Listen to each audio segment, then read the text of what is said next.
Hi friends, ఈరోజు recipe సజ్జలు millets కంబు బాజ్రాతో తయారు చేసినటువంటి స్వీట్ రెసిపీ. ఇది షుగర్ పేషెంట్ల దగ్గర నుండి చిన్నపిల్లలు పెద్దవాళ్ళు అందరు కూడా తినవచ్చు. ఇది ఎలా తయారు చేయాలో ఈ వీడియోలో చూపిస్తాను. సజ్జలతో స్వీట్ చేయబోతున్నాను. వీటిని ఒక గ్లాస్ తీసుకొని మిక్సీ పట్టుకోవాలి. చూడండి, ఇలా మెత్తగా కాకుండా కొంచెం బరకగా ఉండేలా పట్టుకోవాలి. ఇప్పుడు ఒక బౌల్ కానీ ఏదైనా ఒక పాత్ర తీసుకొని సజ్జల కొలత తీసుకున్నాను. ఇప్పుడు సజ్జల కొలత కాకుండా ఇలా మిక్సీ పట్టుకున్నటువంటి పౌడర్ని కొలత తీసుకోవాలి. ఒక కప్పు పిండి తీసుకుంటున్నాను. మనం తీసుకున్నటువంటి ఈ పిండిలో కొంచెం వాటర్ పోసి పొడిగా రాకుండా ఇలా తడి పొడిగా కలిపి పెట్టుకోవాలి. ముందుగా ఈ పిండిని ఇలా కలిపి పెట్టుకోవడం వల్ల తొందరగా ఉడుకుతుంది, అలాగే కూడా బాగా సాఫ్ట్గా వస్తుంది. ఒక 10 నిమిషాలు కనుక ఇలా కలిపి పక్కన పెట్టుకుని ఈలోపు బెల్లం అవన్నీ కూడా తయారు చేసుకోవచ్చు. చూడండి, ఇలా పొడి పొడిగానే వాటర్ పోసి కలిపి పెట్టుకోవాలి.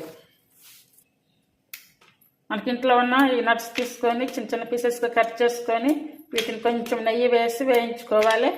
ఇప్పుడు 2 స్పూన్స్ నెయ్యి వేసుకోవాలి. ముందుగా బాదం పప్పు అన్నీ కూడా స్టెప్ బై స్టెప్ వేసుకోవాలి. అన్నీ కూడా ఇలా వేయించుకొని తీసుకోవాలి. ఇప్పుడు స్టవ్ ఆపేసుకోవాలి. స్టవ్ మీద పాత్ర పెట్టుకొని వాటర్ పోసుకోవాలి. నేను 4 కప్పులు తీసుకుంటున్నాను. అంటే ఒక కప్పు పిండికి 4 కప్పులు వాటర్ తీసుకోవాలి. ఇవన్నీ కూడా మరిగే వరకు ఉంచుకోవాలి. చూడండి, ఇలా మరుగుతున్నటువంటి వాటర్లో ముందుగా కలిపి పెట్టుకున్నటువంటి సజ్జ పిండి వేసుకోవాలి. ఉండలు లేకుండా కలుపుకుంటూ వేసుకోవాలి. కొంచెం కొంచెం వేసుకుంటూ కలుపుకోవాలి. ఇది ఇలాగే ఆన్ మీదే పెట్టుకోవాలి. ఇలా ఒక 5 మినిట్స్ ఆన్ మీద పెట్టి కొంచెం ఉడికాక ఇప్పుడు మిడిల్ ఫ్లేమ్ మీద పెట్టుకోవాలి. మిడిల్ ఫ్లేమ్ మీద పెట్టుకొని దగ్గరే ఉండి ఉండలు కట్టకుండా కలుపుకుంటూనే ఉండాలి. ఇలా కలుపుతూనే 10 మినిట్స్ మిడిల్ ఫ్లేమ్ మీద ఉంచాను. ఈ కప్పు తోటి ఒక కప్పు పిండి తీసుకున్నాను, 4 కప్పులు వాటర్ తీసుకున్నాను, అలాగే 1/4 కప్పు బెల్లం తీసుకుంటున్నాను. ఒకవేళ మీకు ఎక్కువ స్వీట్ కావాలనుకుంటే కనుక ఒక కప్పు పిండికి 1 కప్పు బెల్లం వేసుకోవచ్చు. బెల్లం కరిగే వరకు కూడా మిడిల్ ఫ్లేమ్ మీద పెట్టుకోవాలి. ఇది ఇలాగే తిప్పడం మాత్రం మర్చిపోవద్దండి. బెల్లం కరిగాక ఇప్పుడు 1 కప్పు వరకు కూడా నెయ్యి పడుతుంది. నెయ్యి వేసుకుంటూ ఇది మళ్ళీ కలుపుకోవాలి. కొంచెం దగ్గర పడే వరకు కలుపుకోవాలి.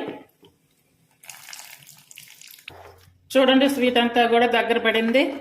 ఇప్పుడు ఇలా దగ్గర పడ్డప్పుడు కొన్ని డ్రై నట్స్ ఇలా తురుముకొని వేసుకోవాలి. ఈ నట్స్ తురుము వేసుకోవడం వల్ల ఇంకా మంచి టేస్ట్ వస్తుంది. ఇప్పుడు ఒక 4-5 యాలకులు పౌడర్ చేసుకొని వేసుకోవాలి. స్వీట్ అంతా బాగా దగ్గరకు వచ్చింది, రెడీ అయ్యింది. ఈ టైంలో వేయించి పెట్టుకున్నటువంటి నట్స్ వేసుకోవాలి. ఇదంతా కూడా మిడిల్ ఫ్లేమ్ మీద పెట్టాను. ఇప్పుడు ఈ నట్స్ వేసుకున్నాక ఓన్లీ సిమ్ మీద పెట్టేసుకోవాలి. ఒక 2-3 మినిట్స్ ఉంచుకోవాలి. 2-3 మినిట్స్ తర్వాత ఇది స్వీట్ అంతా రెడీ అయ్యింది. ఇప్పుడు stove ఆపేసుకోవాలి.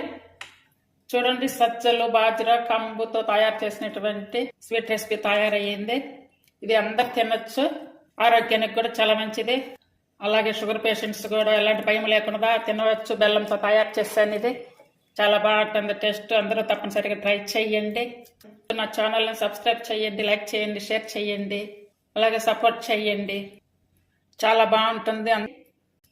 Thank you for watching.